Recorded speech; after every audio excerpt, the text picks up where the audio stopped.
वालिद मरहूम का सबसे बड़ा काम स्कूल की तामीर थी जिस पे वो काम कर रहे थे, और दारुल क़ज़ा की तोसीअ थी जिस पे वो काम कर रहे थे। तो ये दोनों काम सबसे पहले करना है। इमारत शरिया तमाम लोगों का इदारा है, जिन्होंने वोट दिया और जिन्होंने वोट नहीं दिया, जो नहीं आ सके, हर इंसान का इदारा है। उनके लिए मैसेज यही कि आएँ, जुड़ें और काम करें। दीन का काम सबसे वाइड है। जब दीन का इंसान काम करता है तो वो माँ को खुश कर रहा होता है, वो बाप को खुश कर रहा होता है, वो भाई को खुश कर रहा होता है, वो गली की सफाई कर रहा होता है, वो हॉस्पिटल में लोगों को देख रहा होता है जा कर के। ये तमाम काम दीन के हैं, तो यकीनन दीन का काम कीजिए।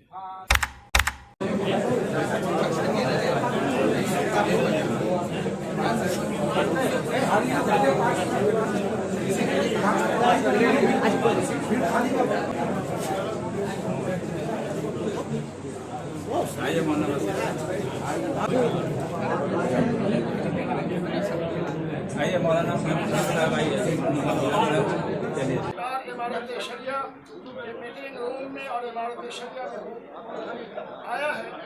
अमीर शरिया की हैसियत से, इमारत शरिया के काम नाज़िम होने की हैसियत से हज़रत नायब अमीर शरिया दामत बरकातुहुम की तरफ से और यहाँ के तमाम कारकुरान, चाहे वो चपरासी हो या वो बड़े दर्जे के हो या जितने ये लोग यहाँ बैठे हैं, सबकी तरफ से इमारत शरिया के इस कैंपस में आपका इस्तकबाल करते हैं, आपको मुबारकबाद पेश करते हैं और अल्लाह तबारक व तआला से दुआ करते हैं कि आप जिस खानवादे के हैं, आपके आबा व अजदाद को जो तारीख रकम की है इस मुल्क को आगे ले जाने के लिए, जो कुर्बानियाँ उन्होंने पेश की है कौम व मिल्लत की तरक्की के लिए, उस तारीख का एक बड़ा हिस्सा आप बनेंगे और अपने आबा व अजदाद की उस तारीख को आगे की तरफ ले जाएंगे। और हजरत को सेहत दे, सलामती दे और आबा व अजदाद की अरवाह और उनकी खूबियों का मजमूआ आपको बनाए।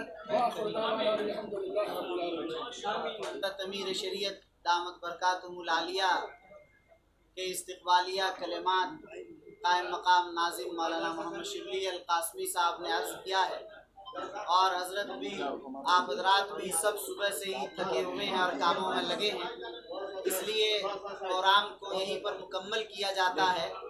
तो सिर्फ आखिर में एक किताब है जो हज़रत मौलाना मोहम्मद अली मुंगेरी रहमतुल्लाह अलैह और तालीमी इस्लाहात, ये किताब मौलाना मोहम्मद शारिफ ज़िया रहमानी की तसनीफ़ है और उन्होंने बड़ी मेहनत से इस मौजू पर काम किया है। मैंने इस किताब को मुख्तलिफ मकालात और मज़ामीन की शक्ल में पहले ही मैंने इस किताब को पढ़ी है। अल्हम्दुलिल्लाह ये किताब हज़रत मुंगेरी के तालीमी नज़रियात और उनके इस्लाहात को समझने के लिए बड़ी मुफीद और मुआविन किताब है। आप तमाम हज़रात को इस किताब को पढ़नी चाहिए और इस किताब को हासिल करनी चाहिए।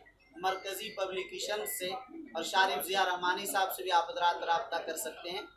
इस मुनासिब मौके पर हम लोग की ख्वाहिश है कि हज़रत दामत बरकातुहुल आलिया अपने दस्त मुबारक से इसका रस्म इजरा फरमा दें और इसके ज़रिया दुआ भी फरमा दें कि अल्लाह ताला शानहू इस किताब को मुफीद बनाए।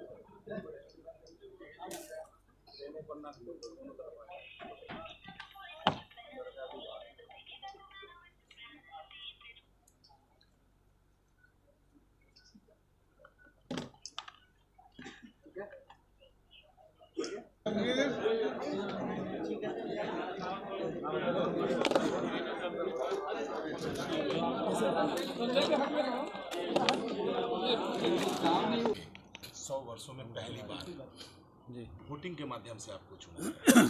ठीक है, बहुत अच्छी बात है। इसमें कहना क्या है ये समझाइए मुझे। क्या आगे का किस तरह का आपका वर्क रहेगा? कुछ एजुकेशन, तालीम और सबसे ज़्यादा फोकस है। नए स्कूल्स को बनाना है, पुराने स्कूल्स को ठीक करना है। सबसे पहला फोकस वही है। लेकिन कुछ वैसा काम जो वालिद मरहूम का रह गया हो? वालिद मरहूम का सबसे बड़ा काम स्कूल की तामीर थी जिस पे वो काम कर रहे थे, और दारुल क़ज़ा की तोसीअ थी जिस पे वो काम कर रहे थे। तो ये दोनों काम सबसे पहले करना है। लेकिन जितने लोगों ने मतदान से आपको चुना है उनके लिए क्या संदेश देंगे? इमारत शरिया तमाम लोगों का इदारा है, जिन्होंने वोट दिया और जिन्होंने वोट नहीं दिया, जो नहीं आ सके, हर इंसान का इदारा है। उनके लिए मैसेज यही कि आएँ, जुड़ें और काम करें। दीन के लिए दीन का काम सबसे वाइड है।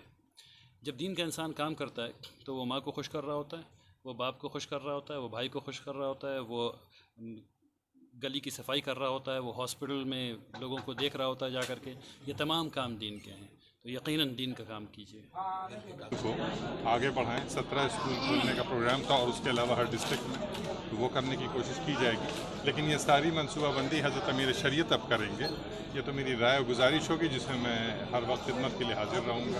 उनका लास्ट टाइम उन्होंने भी इंतकाल से पहले इस बात की जिक्र की थी हमारी शरीफ जी कि एजुकेशन के क्षेत्र में खास करके युवाओं के लिए कुछ करना है। रहमानी 30 की शक्ल में तो उन्होंने किया ही। अब यह है कि हमारा शरिया के साथ उसको मिला के और तेजी से आगे बढ़ाने का काम करने की कोशिश करूँगा अगर हज़रत अमीर शरीयत ने। ना इत्तेफाकी भी थोड़ी बहुत जो दिख रही है उसको भी आप लोग कैसे दूर करेंगे? कोई ना इत्तेफाकी नहीं किसी भी तरह की देखी गई है, पिछले कई दिनों से चुनाव टल रही थी। देखिए ये सारी चीज़ें कुछ उसूल, कुछ बेसिक्स की वजह से थे। गुजारिश ये थी कि अरबाब हल्वक़्त की राय अहम रहती है और उसको जगह मिलनी चाहिए। बात बीत गई, काम ख़त्म हो गया, अब शाना बशाना मिल के काम करने का वक्त। 100 वर्षों में पहली बार ऐसा हुआ है जब मतदान से चुने गए अमीर शरीयत। आपको गलत मालूम है, इससे पहले दादा बार रहमतुल्लाह अलैह का हो चुका है। और मतदान से उसके अलावा भी या तो इजमा हो जाता है, यानी कि पास ऑन कर देते हैं लोग, और उसका तरीका इंतखाब का लिखा हुआ है दस्तूर। तो एक प्रोसेस है जिससे थ्रू होके जाना है। चुनाव अहम है कि चुन लिया जाए, और कैसे उसकी तफसील वहाँ लिखी हुई। अगर सारे लोग 851 लोग सहमत हो गए तो अल्हम्दुलिल्लाह एक मत हो गया, नहीं हुए तो पूरी दुनिया में जो होता है वही होगा, मेजॉरिटी ओपिनियन में।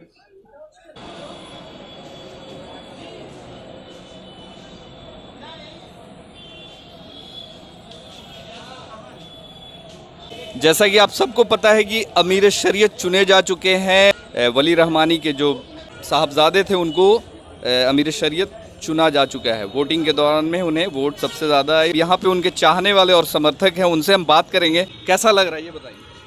आज का दिन बहुत मुक़द्दस दिन है कि हम लोगों के बीच हज़रत मौलाना फैसल वली रहमानी साहब अमीर मुंतखब हुए, और आप देख सकते हैं कि आज हम उसके मेंबर भी हैं, हमने उनको वोट भी किया है माशाअल्लाह। इससे अच्छा और आज से मुक़द्दस दिन हो ही नहीं सकता खुशी का कि हम लोगों के अमीर मुंतखब हुए हैं और पूरे मिल्लत के अमीर मुंतखब हुए हैं। इसलिए बहुत खुशी का दिन है, बहुत खुशी का माहौल है आज। इतने जद्दोजहद के बाद चुनाव सर्वसम्मति से ये चुनाव आज मुकम्मल हुआ, क्या कहें? सब लोगों का ये राय था कि इसी तरह से इलेक्शन हो जाए और जो इसके हकदार हैं उनको हक मिले, और इन्होंने साबित कर दिया, फैसल रहमानी साहब ने साबित कर दिया कि ये इस पोस्ट के लायक थे, और सबके दिल में इनका जो था मोहब्बत था, इस वजह से इनको चुना गया। और हम लोग ये उम्मीद ये करते हैं इनसे कि इमारत शरिया को बहुत आगे बढ़ाएंगे। इसमें जो भी ट्रेड का जो चल रहा था पढ़ाई, वो सब बंद हो चुका था, उस पढ़ाई को भी स्टार्ट कराएंगे। तालीम पे जोर देने की बात कही है।